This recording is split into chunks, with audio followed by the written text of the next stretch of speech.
Babarootoo galchumallee sannagaa.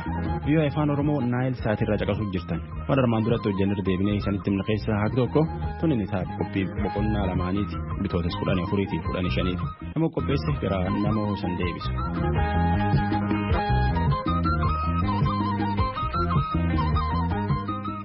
Dhaggeeffattoota keenya jaallatamoo akka mooltan sagantaa keenya kanarraa keessatti kanneen har'aaf jennee filanne qabadhee dhiyaadheen jira. Haga xumura sagantaa keenyaatti akka nu waliin turtaniin sin affeera. Gara qophiilee keenyaatti ceena.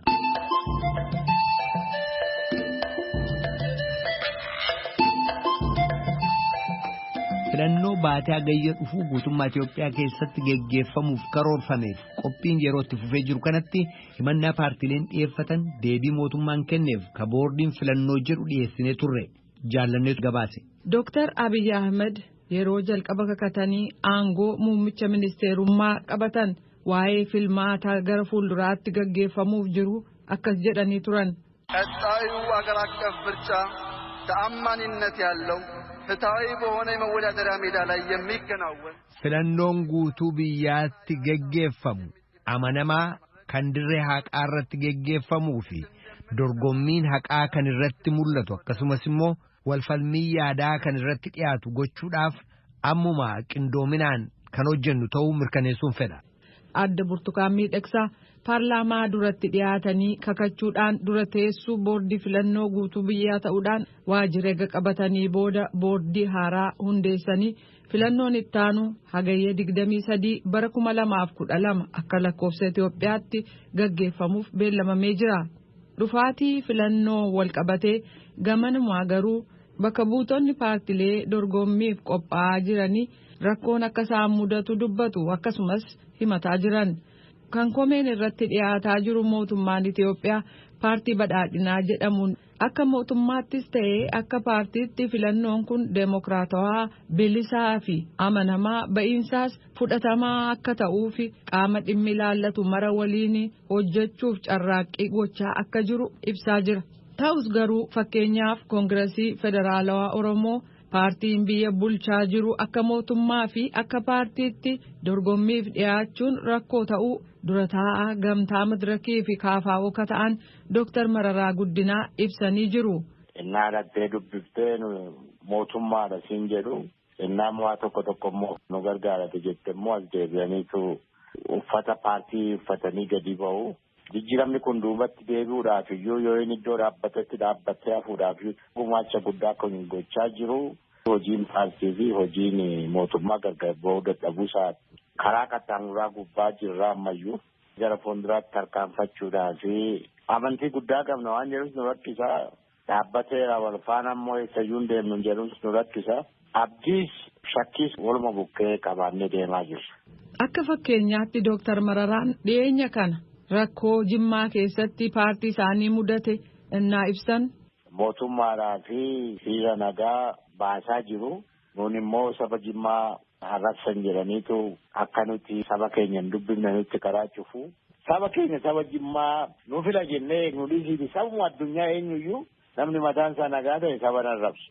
Dabballeen egaa buddeenaas haa ta'u xaxaadhuma oltii waanuma isaa xaxan malee tokkonadhaa karaa baay'ee kan ka'u tokko immoo juhaanidhaa wanti saba keenya arrabsuuf hin jirru bara. Balbala cufatanii dhokachuurraa walgahii akka nuti hin deebisne gochuurraa waan akkasii dubbattee jedhee barsamni gaafachuu hin danda'amu. Inni barnuuf rakkoo miti. Walisootti nuti dheengaddaa walgahii goona jennaan lakkii walgahii keenya sabaruu balleessitu dhiibbaa godha. Hinduuna malee isinitti kenninu jedhani warrumti silaa qaama mootummaa jedhan immoo hiriira muummicha ministeeraa gargaaru deemsisaa turanii Adaamaatti baafannee achi warra galma nuu kennee bilbilaan hin doorsisu. Booda immoo poolisiin bahee walgahii kana dhaabbanii deemtan malee jedhee dhiibbaa guddaa godhee nama bittinneessuutti deemee boordii filannoottis iyyata galchine irraa. Namoonni paartii isaanii meeqa akka hidhamanii fi haala godinoota komaandi poostii jala jiru jedhamanis ibsaniiru. Nama gara 70 nu jala hidhamuusaa dhibee gama hin dandeenye amma waajjirri gimbii jiruufaa ammayyuu komaandi poostiin fudhatee nama lammaffaa ittaanaa waajjira sana nama geggeessu ammayyuu hidhaa jira. Naqamtees yeroo baay'eedhaaf bakka waan keenya hidhaa ture Wallaggaa Arfanii qabatee Gujii Booranaa gara zoonii 2-3 qabatee garri zoonii 7 gubbaatti akka barbaannetti socho'aa jiru. Rakkoon itti fufe malee ni qabne jechuudha. Gama kaaniin addi bilisummaa Oromoo karaa nagaan qabsaa'uuf biyyatti gagalee booda boordii filannoo biratti galmaa'uun qophiitti akka jiru kan ibsan dhaabbatichaaf itti gaafatamaa kutaa sabquunnamtii kataan obbo Qajeelaa Mardaasaati. Itti fufanis waajjira banachuu aanaalee garaagaraa keessatti sochii godhaa turre. Sochiin kun gara jalqabaarra gaarii fakkaata ture. Deemee garuu ji'a tokko as sochii keenya ogguruun ni mul'ata jechuudha. Bakka bakkatti akka nuyi waajjira bannee eebbifnee namootis immoo yeroo waajjira banuu deeman karaatti danqamuun ni ture. Kun egaa bakkoota adda addaatti nu mudateera. Maaliif ta'a akka jedhu mootummaan amma aangoo harkaa qabu paartiin biyya bulchaa jiru filannoo dhufu kana kaan gara moggaatti dhiibee haala danqaatti uumee ofii isaatiif haala mijeeffataa jira jennee hubannaa jechuudha. Haala qabatamaa jaarmiyaa isaanii mudate obbo Qajeelaan ennaa dubbatan. Fakkeenyaaf gara ji'a tokkotti dhiyaataa jira gara Baakkoo deemame waajjira bananii eebbisuudhaaf dhukaasitti baname namoota gaafa sanatti deemanii. Kun maaliif akka ta'e illee namaan galuu ajaja isaas eenyu akka kenne hin beeknu qaamoti gaafa sana namoo dhukaasa sana bananii poolisoota naannoo sanaatti jedhama. Kuni sirrii akka hin taane illee iyyannaa galfanneerra gara Baha Shawaa Boosatittis naannoo tokkotti namooti keenya waajjira baname eebbisuu deemanii ulaama waajjiraa sanarra gaafa ga'an dhukaasitti baname namooti gaafa sana wareegaman illee ni jiru kan madaa'an ni jiru. Namoota kaan immoo uummatatu golgee achirraa baasuu eegaluudhaatti deebi'ame. Dhiyoo kanas Baaleerraati. Akkasuma liistii bu'uuressitoota kan guutamuu qaba jedhamee boordiin filannoo gaafate foormii guutamee mukaa guutamee dhufee gara Finfinnee fidaawatu jiranis waa'ee baatuu irratti namooti hidhamaniiru.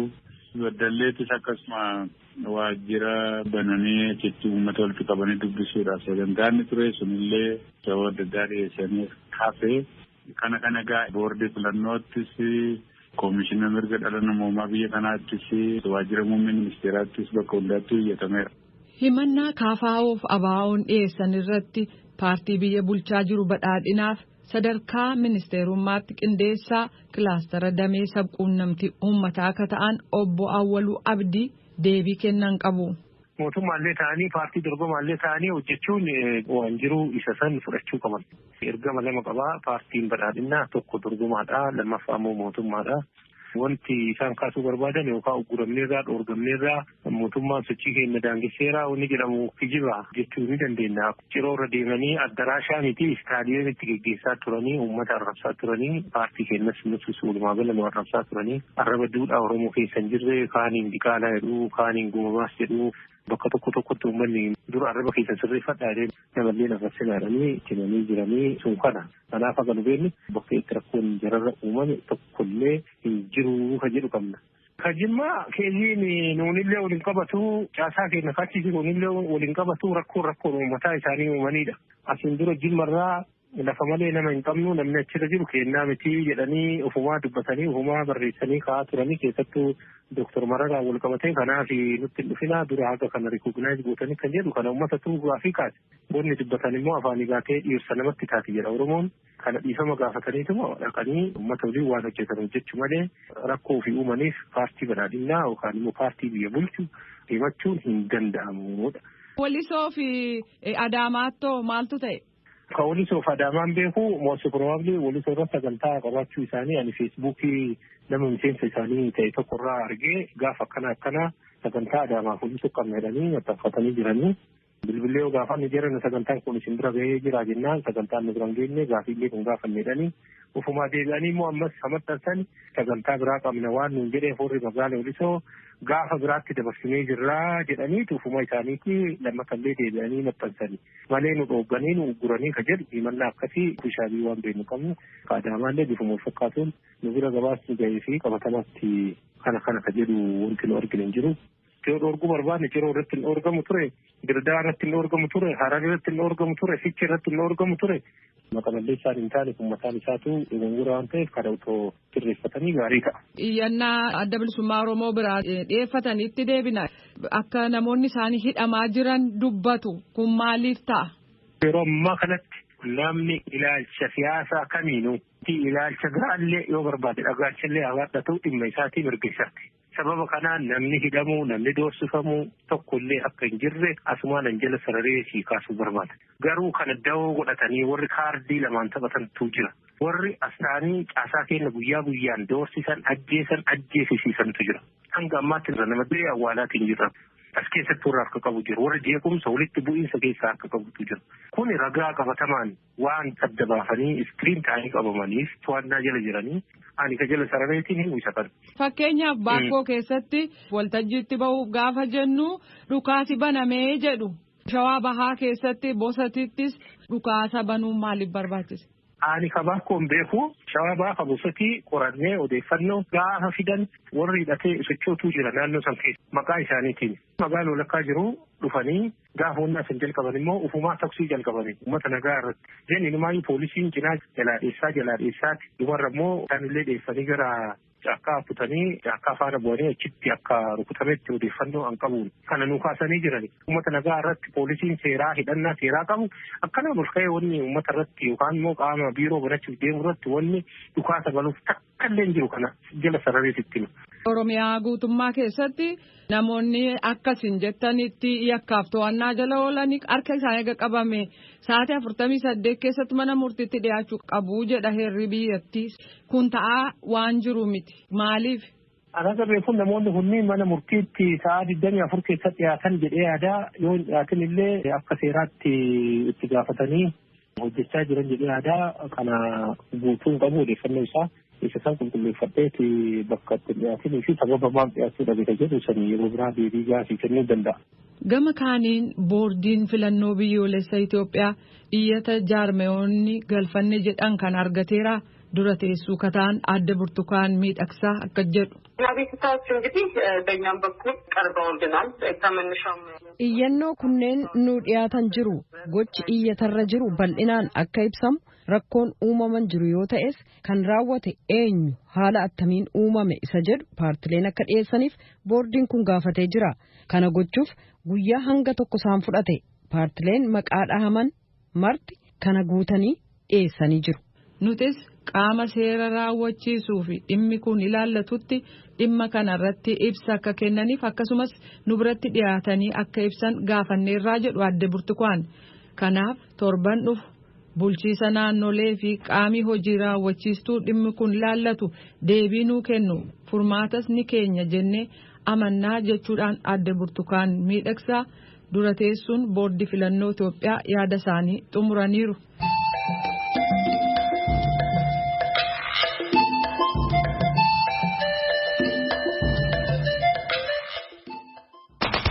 Koronaa vaayirasii yookaan COVID-19 kan jedhamu akka namatti hin daddabreen dhaabuun ni danda'ama.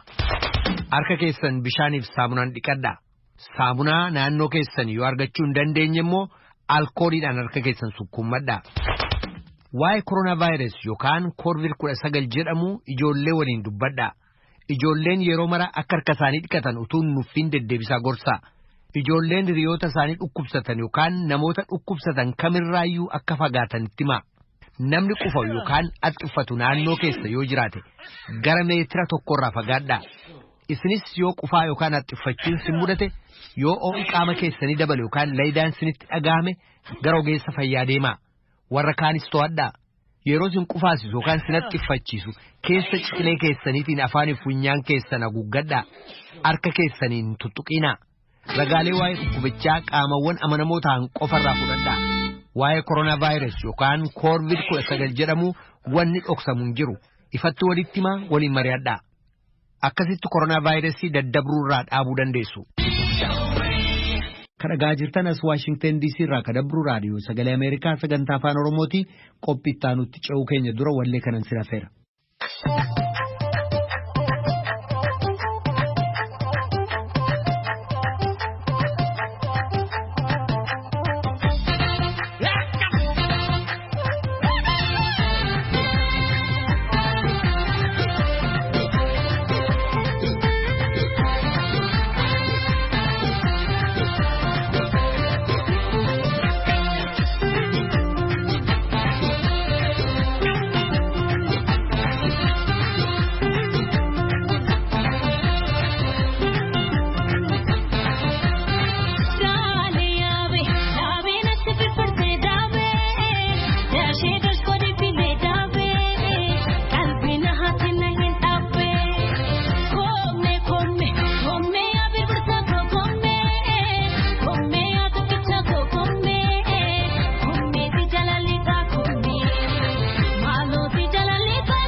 kun sa'aatii 2 walakkaadhaa haga sa'aatii 3tti ka dabru raadiyoo sagalee Ameerikaa sagantaa afaan Oromooti gara qophiittaa nutti ceena.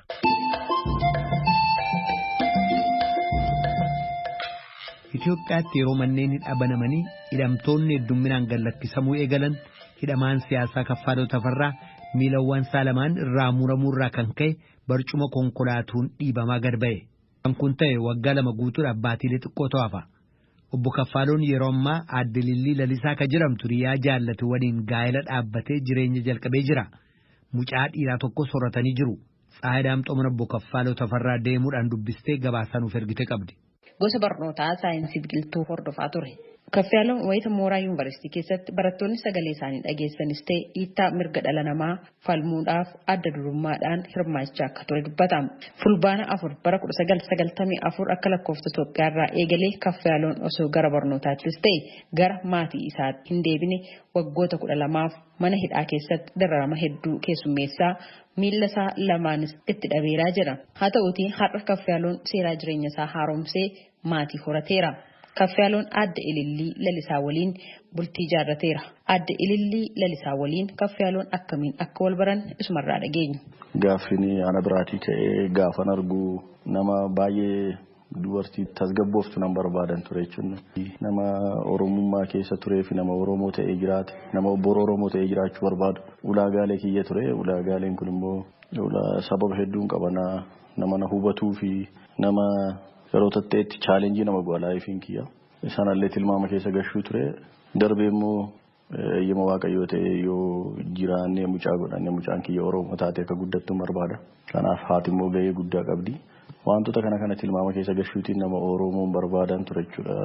Fuudhuu argan murteesse nama na gargaaru argan murteesse. Ulaagaalee kanaatiin ishee argee gaafan ishee argu tasgabbiin ishee fi hundi ishee natti tolee akkas jechuudha. Akkuma yaadettiin argadhe. Akka yaadettiin argadhe baay'ee tasgabbooftuudha isheen. Anarra baay'ee tasgabbooftuudha. Tasgabbii qabdi. Hangan eeguu olitti ta'e innumaaniyyuu ilaalcha gaarii naaf qabdi. Qaawwa kiyya hedduu naa duuchite jechuudha. Kaffaaloon osoo gara mana hidhaa hin deemin dura hiriyaa yookaan jaalallee qabaachuu dubbatee garuu waggaa tokkoof erga mana hidhaatti dabarsee hiikamuun koo falan qabu jechuudhaan jireenya mucayyoo akka hin burjaajjoofneef heerumittiin jedhe jechuun jireenya maatii horatanii jiraachuurraa abdii akka kutate dubbata. Bor waliin jiraannaati wal faana jiraanna malee waan baay'ee walitti sinnee waan foolii wal barree wal faana jiraannu miti yeroo sana. Laayifii akkasii keessattuu hin jiruutiin mana barumsaarraa hidhame. Manadhaa keessatti immoo waan akkasii sammuu kiyya keessa hin turre sirma jechuudha. Innumaan iyyuu haadha manaa godheen jireenya jiraadha kayyoo karoora kiyya keessa hin turre.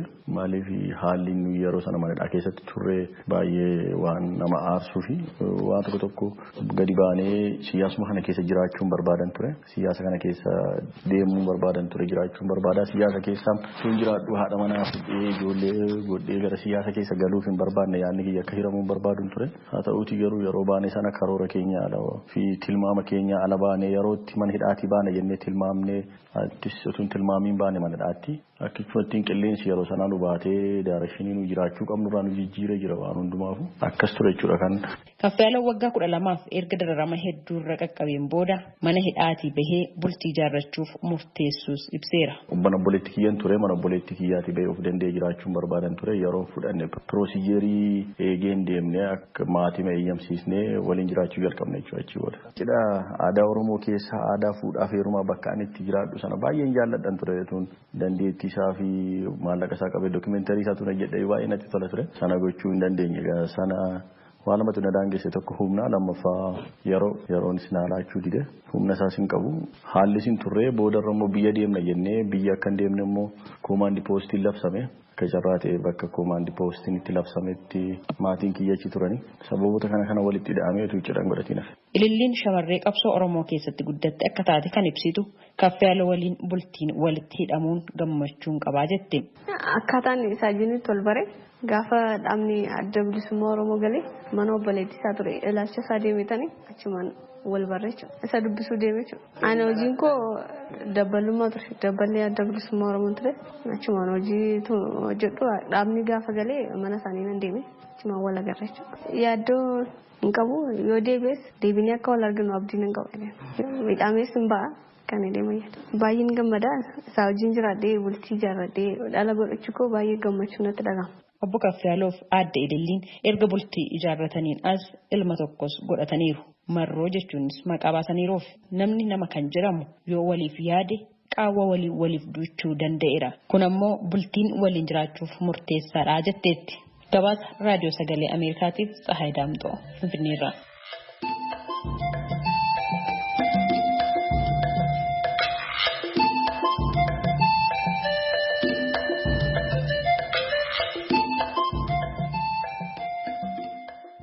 Kadhagaa jirtan as Waashingtan DC irraa kadabru raadiyoo sagalee Ameerikaa sagantaa afaan Oromooti.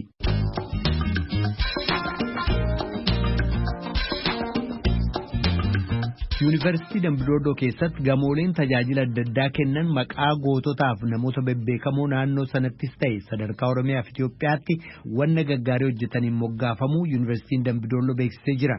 Akka seenaan gaariin namoota kanaa dhalootaan yaadatamaa jiraatu gochuuf gamoolee yuunivarsiitichaa maqaa isaaniin moggaasuu dubbatu Daayiriktarri quunnamtii hawaasaa Yuunivarsiitii Dambidoodoo Piroofeesarri Gargaaraan Tamasgeen Alamuu Naakoor Malkaatu gabaase. Yuunivarsiitiin keenya erga bu'uureffamee jalqabee otoo barattoonni gara mooraa yuunivarsiitii seenanii baruu barsiisuun otoo eegaliin qaamni manaajimentii yuunivarsiitii kanaa maree sirrii irratti gochuudhaan akka yuunivarsiitota biraa barattoonni maqaa akka ittiin baafneef yaadee maqaa gootota Oromoo seenaa gootota Oromoo keessatti namoota yaadatamanii utuu moggaafamee yaada barattoota keenyaafis yaada bu'uuraa qabsiisuu fi seenaa gootota Oromoo keessattis namoota gahee guddaa bahatan yaadachuudhaaf namni waa'ee isaanii hin beeknes waa'ee jara kanaa akka baraniidhaaf jecha maqaa kanaatiin moggaa'ee kanaatiif qabsoo seenaa gootota Oromoo keessatti gahee olaanaa namoota bahatan kilaasruumii daayiniing ruumii barattoota yookiin bakka nyaata barattoota doormiitarii ofiisii bulchiinsa administreeshinii ofiisii dabalatee jechuudha. Gamoowwan yuunivarsiitii kana keessa jiran hundumti isaanii maqaa kanaatiin kan isaan moggaafamanii. Gamoowwan yuunivarsiitii Dambidoodoo keessatti argaman maqaa eenyuun moggaafamanii tarii namoonni kun haala kamiin filatamuu danda'an kan jedhu. Kaayyoon gamoowwan kana maqaa kennuun inni guddaan kan bu'uureffatu wanta lamarrattidha. Tokko namoonni kun mirga saba Oromoo kabachiisuu keessatti gahee isaan taphatanii itti yaadachuudhaafidha. Isaan keessaas muraasa caqasuudhaaf kanneen akka Baaroo Tumsaa mirga uummata Oromoo kabachiisuu keessatti nama hoogganaa turedha. Keessattuu qabsoon Oromoo keessatti nama waldaa Maccaftuu Lamaa keessattis ta'ee gaggeessummaadhaan nama hojjetaa turedha. Darbees akka Hayilamaariyaam Gammadaa qabsoo diddaa gabrummaa yookaan bulchiinsa jalaa uummata Oromoo irratti mootummaa yeroo sanaan raawwatamaa ture nama adda durummaadhaan irratti qabsaa turedha. Inni biraan Oliiqaa Diinkil Bookaa kan yookaan goota Baddasayyoo gocha xaaliyaanotaa fi sirna gita bittaa nafxanyootaa uummata biyyaa irratti geessisan irraa kan ka'e haalli jireenyaa aadaa fi safuun uummata miidhamuun qabsoo kanatti kan isaan gashee warroota biraan Bakar Waariinis isaanis akkuma beekamu hoogganaa waraanaa ta'uudhaan keessumaa Oromoonni Oromiyaa bahaa keessa jiraatan lola weerartoota nafxanyaa ofirratti fuudhan keessatti nama adda durummaadhaan hoogganaa waraanaa ta'ee kan tajaajilaa turedha. Inni biraan hogbarruu Oromoo dagaagsuu keessatti warra gumaacha qaban itti yaadachuudhaafidha.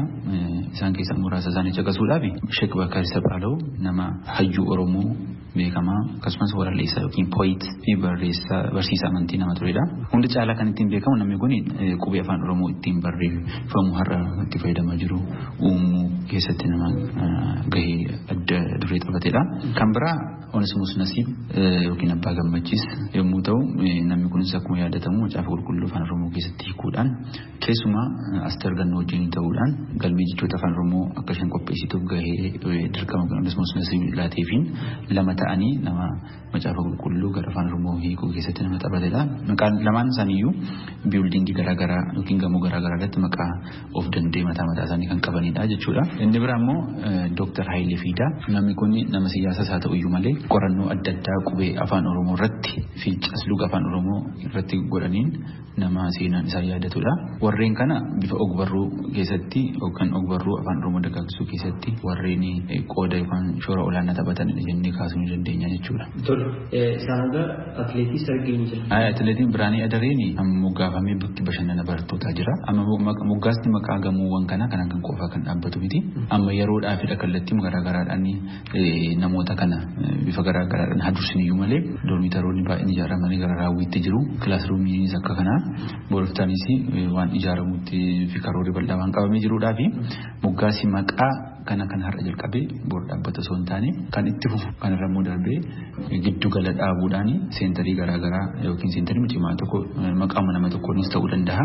Kan gootota Oromoo kan itti yaadachuu dandeenyu giddu galli akkasii gara fuulduraatti akka dhaabbachuudhaa fi yuunivarsiitiin kaayyoo keessatti galfatee waan jirudha. Profeesar Gargaaraa Tamasgeen Alamuu Daayirektara Quunnamtii Hawaasaa Yuunivarsiitii Dambidolloo ibsa dhimma gamoowwanii Yuunivarsiitii Dambidolloo keessatti argamanii irratti naaf laattaniif maqaa dhaggeeffattootaa fi maqaa raadiyoo sagalee Ameerikaa guddisanii isin galateeffadha. Isinis guddaa ulfaadha.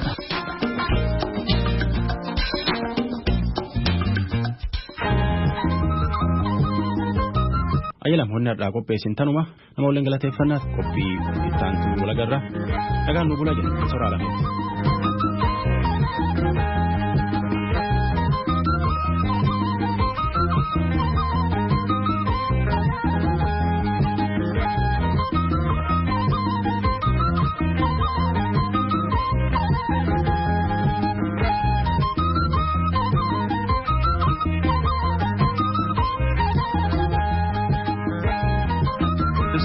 Has come to you from the Voice of America, Washington.